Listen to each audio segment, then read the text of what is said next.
have you ever thought to yourself, man, that guy has a lot of stuff up in that tree? Well, don't worry. We're pretty sure some of the deer we've encountered have had the same thought. Well, this week on Whitetails Inc., we're going to show you how we pack it all in and set it all up in order to document every second that we're out in the woods.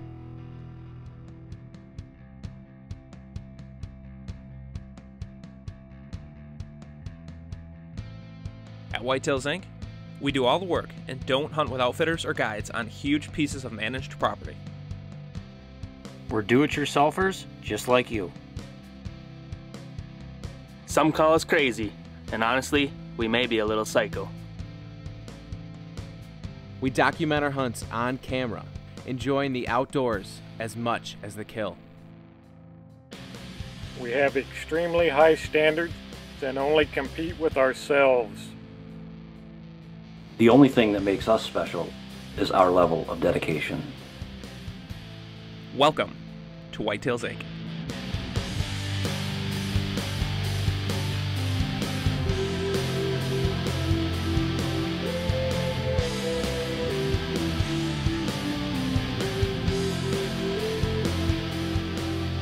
This episode of Whitetails Inc. is brought to you by Wicked Tree Gear, Ozonics, scent elimination that works. White Knuckle Productions, Vortex Optics, Lone Wolf Tree Stand, Stick and Pick Trail Camera Mounting System, Tenzing Outdoors, Arborwear, and Covert Trail Cameras. Alright, so basically what I wanted to do was show you guys kind of how I pack everything in, and I'll kind of go over everything that I bring out, and then if we have any questions we'll go from there. So obviously the camera arm, camera base, ratchet strap, which you guys have already seen, wireless mics, like a secondary, it's kind of the same thing as a GoPro, it's a drift is what I have, and then I run another camera on top of that, so we actually have two in the tree. So I have one that's like straight above me and it gets me and then Todd in the same shot, and then one that's more just like Todd. Different brackets that I use. These are just like the Ozonics brackets that they gave. They work great for mounting these in this camera.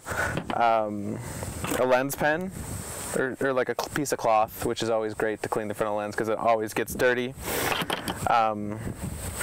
This is great, which goes with the base too, because if you just take a piece of rope and add this, I'll show you later, what you end up doing is you screw this into the tree first, and then you can hang this right there while you're getting everything situated. You don't have to worry about holding it up against the tree as you're trying to get everything else, the ratchet strap, situated.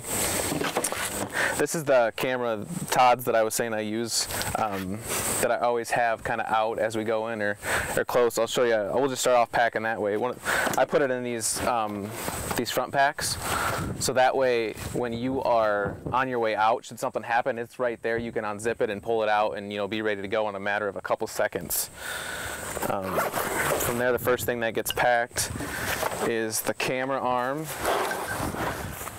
and then the base, and what I try and usually do is take a coat or something, an outer layer that you're not wearing in, and just wrap it in that, because otherwise sometimes it can clank like against the stand if you're wearing a stand on top, or even against the arm, and then you can basically just lay this sideways, however it fits best with what you guys have in there.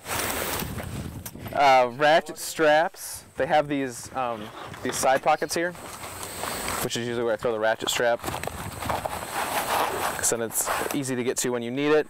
These are, I'm not sure if any of you have these, Jeff had made these, right? Yeah. And they work great. So it's just throw your bigger camera in there, and then it's kind of in that. And then it's got this side pocket, which works great for like the wireless mics. And so I usually put those in there.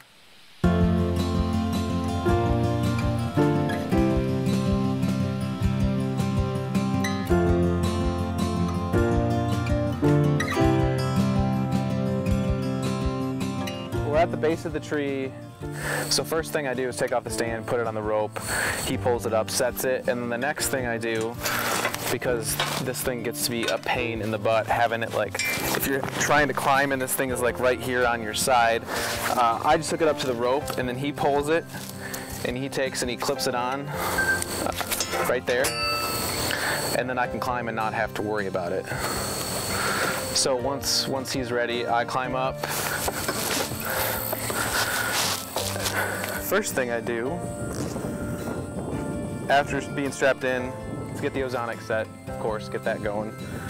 Get that turned on and good to go. And then pull out this. And usually what I do, the rule of thumb I usually do is I try and go like my belly button and just go over from there.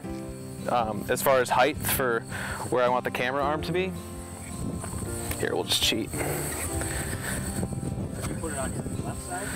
Well, it's all very dependent on, I usually talk with Todd and kind of say, okay, where are you going to put your bow, where you want your shots to be, you know, and then from there kind of figure out what is going to be my best.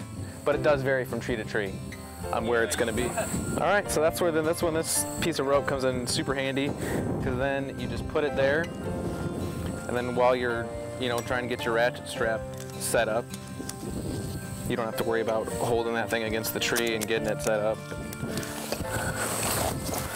And then usually, like my backpack at this point, I'll probably usually lay down, so I don't have to worry about fighting it and all that. A little tip, try not to ratchet strap your backpack to the tree, because I have done that before. And then from there, you're ready to pull the camera arm out.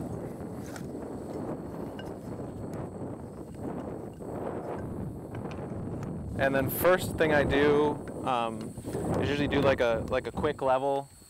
It will change a little bit depending on you know, when the camera weight gets on there, but it's a lot easier to kind of adjust it right now than when you have the camera on it.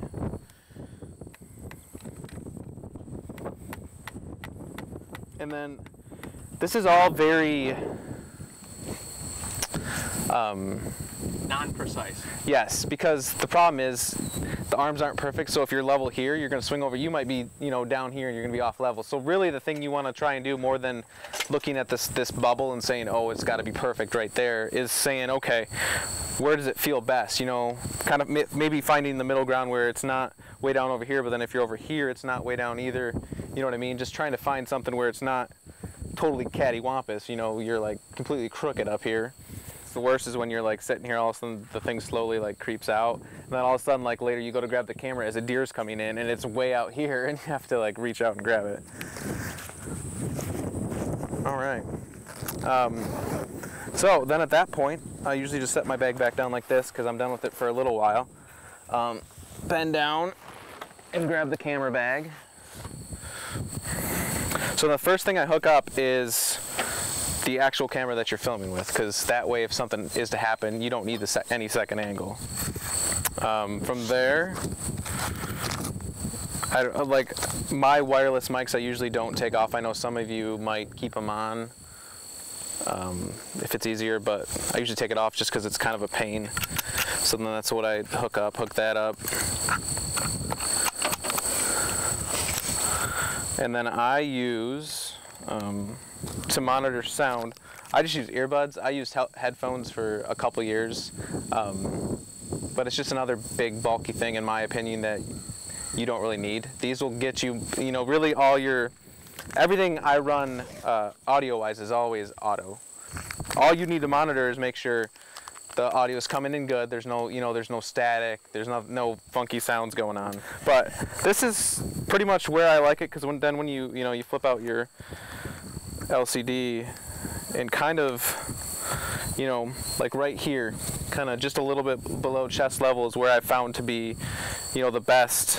Because then it's low enough, so let's say I'm right here, it's still, you know, good right here, you know, because any much higher, and if you get caught sitting down, you're not going to really be able to, and like one of the first things, I always try and have the camera probably like right there, you know, so, so let's say I'm just sitting here and Todd says, deer, first thing you do is like reach over, turn the camera on, and hit record. So then you're rolling, and that's great because then any audio he says from there is, I can use that in editing. And then I'll usually, Yeah, I don't got them. You know, throw the earbuds in, make sure we're good, and then stand up and get on them. But make sure that camera is on and rolling before you even, if you're gonna stand up before you even start. Yeah, and so usually I'll put like this wider GoPro or whatever up above us, and like I said, it kind of gets the two of us.